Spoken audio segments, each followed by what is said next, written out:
Enjoying media in the digital age can be such a monster since the internet is able to connect people to an ocean of content and then connect those people to others who are enjoying it as well, all within a few seconds of typing and clicking. It seems very easy to drown in said ocean since it doesn't seem like there's any chance for user input in the experience, but there is, since you are steering what you want to see, for the most part. It means passing by works you recognize again and again without actually knowing what it is. That was Touhou Project for me. Thanks to a friend formally introducing me to the series earlier this year, I finally know who these characters are, sneaking their way into my timeline. I didn't realize how massive a property it was, even if this series is a shooting game at its core, or how the spin-off fighting games, manga, anime, and art books, both official and fan-made, is from the brainchild of one guy, known by his self-given moniker, Zune. Now before I go any further, I just want to say thanks to the friend I mentioned for getting me into this beast.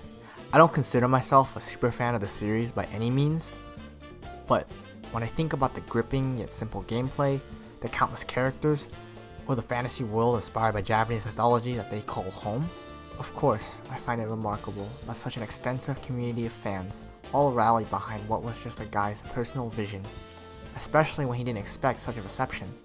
Part of the reason this community is so lively is due to Zune's lenient policy on fan-made works using his characters, within reason, of course. It's thanks to that piece of goodwill that fans in Japan, as well as all over the world, share their own interpretations of the games, art, music, and even the characters in this firmly established community. But as with any empire story, its beginnings are humble, very humble indeed. Highly Responsive to Prayers was released in November of 1996, and would mark the beginning of what's referred to as the PC-98 era, in reference to the computer that was used. During this time, Zune released games through his college club, Amusement Makers, an unofficial student organization at Tokyo Denki University. This is definitely the primordial epoch for the series, since many details in terms of characters and lore don't exactly match up to the rest of the series. As a matter of fact, Highly Responsive wasn't even a bullet hell. It was a breakout game where the player had a hidden orb to clear blocks on the screen. In terms of characters, some do make a comeback, either completely or in spirit.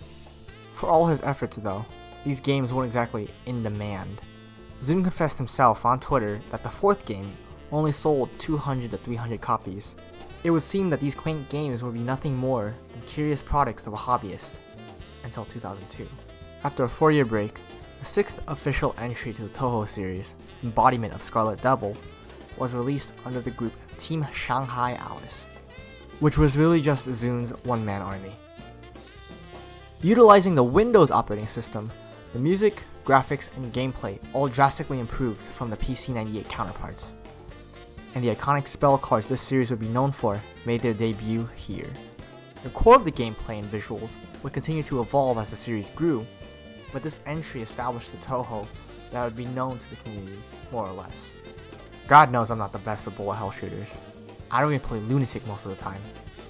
Yeah, you can laugh at me in the comment section, but man doesn't know how to bring me back. By having simple systems that were easy to grasp, it allows the player experience to differ according to personal preference. Play super aggressive and weave through projectiles? Take this character and this spell. Rather hang back and set up a lane? Plays this one. Don't want to fight? Do a pacifist run then. It's the various possible playstyles that grabs me about this series. Well, part of it, of course. I can't really make a video about Touhou without hitting on arguably the most appealing and well-known aspect of it. Like I mentioned earlier, these are characters you've most likely seen before if you're in certain communities, even if you have no idea what they're actually from.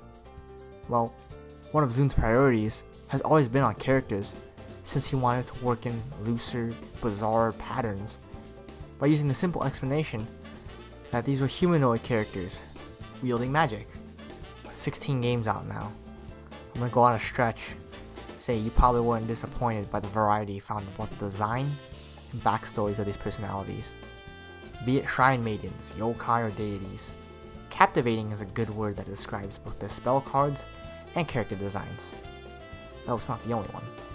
I especially admire the clever ways Zune incorporates the original identities, or beings, that the characters take inspiration from.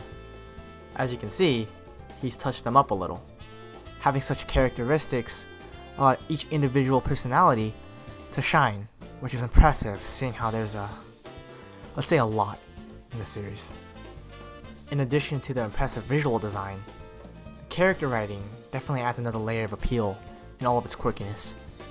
The player gets to enjoy this characterization in the brief ceasefires between the action, where the player's character converses with the various bosses. Many of the encounters are just great whimsical exchanges that can get a little weird, but that awkward charm is just right for such a wonderland, wouldn't you agree? That lightheartedness plays with the more ominous undertones that come from both the smaller details of the lore as well as the character backstories. Taking the yokai as an example, their entire existence is based on terrorizing humans, so it makes sense that much of the cast would make for some menacing foes if provoked. I mean, they're only with superhuman strength, those who can control boundaries between anything, manipulate life and death itself. There's even a Chinese girl that can kick ass. Through the eyes of both Zune and fans alike, there's definitely plenty to know about the residents of Gensokyo. Whether if it's the fluffy or gloomy, there are aspects open for everyone, which is constantly explored by fans through works or discussion. It definitely seems like a testament to fan appreciation of these characters. But this extends beyond mere popularity to me. Seeing how Touhou puts together these images with a somewhat coherent backstory that people can interpret as they please, it seems like you've got yourself a functional deity to me. Alright, Jungian implications aside, there's definitely a lot to be said about characters indeed. But let's not forget the captivating home they inhabit, befitting of the name Land of Fantasy.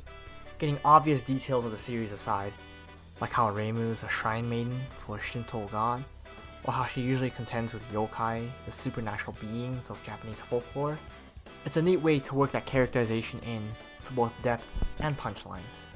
He's also no stranger to using these myths and figures of Japanese legend in his plots and backstories. The most apparent example to me is the character Kaguya Horai-san, antagonist of Imperishable Night. She's based on Princess Kaguya from the Tale of the Bamboo Cutter. To give a quick rundown of the similarities, both are beautiful young women living in a bamboo forest, both original residents of the moon, and also drink a potion of immortality. And there's more, of course, but I'll stop it there. Through such references, Zune takes the influences of religion like Shinto, Buddhism, and Taoism, as well as folklore, and captures the beauty of Japan's eclectic mythology through the lens of Gensokyo. The world feels alive with its various inhabitants, with its periods of prosperity and adversity, and even has geography to boot, even if it isn't the most precise. Quick note I wanted to make here. Gensokyo was actually based on the mountain range in Zune's hometown, which I thought was a neat way to integrate the nature of Japan in these games. Whether if it's through in-game details or print works, it's clear how much the world offers to fans. Another branch to this media flagship is definitely the music. A really neat detail of Touhou games is the music room, which is a menu that contains all the tracks from beginning to end of said game. YouTube channel reposts provide essentially the same service for those who don't have the games. But that wasn't my exact point. Yeah, it's one thing to have rips from the games, but in that burning spirit of fan-made, why not remix them?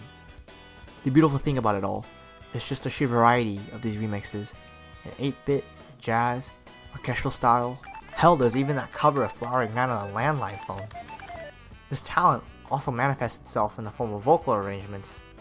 To get some more names out there, the Circle DDBY, the group behind Cafe de Touhou, which is a calming, slow jazz take on the original soundtracks, up to 13 Desires last time I checked.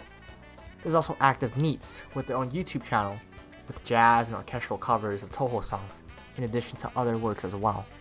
I gotta say, their music's nice in its own right. But that Sinbad dude just brings the songs to life. I love seeing how the intersection between personal talent and love for this series results in art that can be enjoyed by the entire community, and hell, maybe people from the outside as well. Naturally, there would be those who got the idea of taking the music, putting in the visuals. With video sharing sites like Nico Nico and YouTube, whether it's 2D Flash or 3D model based, these animations are all over. Such videos include Marissa Stole a Precious Thing by the prolific doujin group Iosis, or the silhouette based Bad Apple music video using an arrangement of the same name by this circle. These are just two of the many notable videos, which tones range all the way from somber, angsty pieces to pure fun, but each end definitely has an audience waiting. Now these music shorts are impressive in their own rights in terms of creative endeavors, but some circles have chosen to go beyond mere music videos.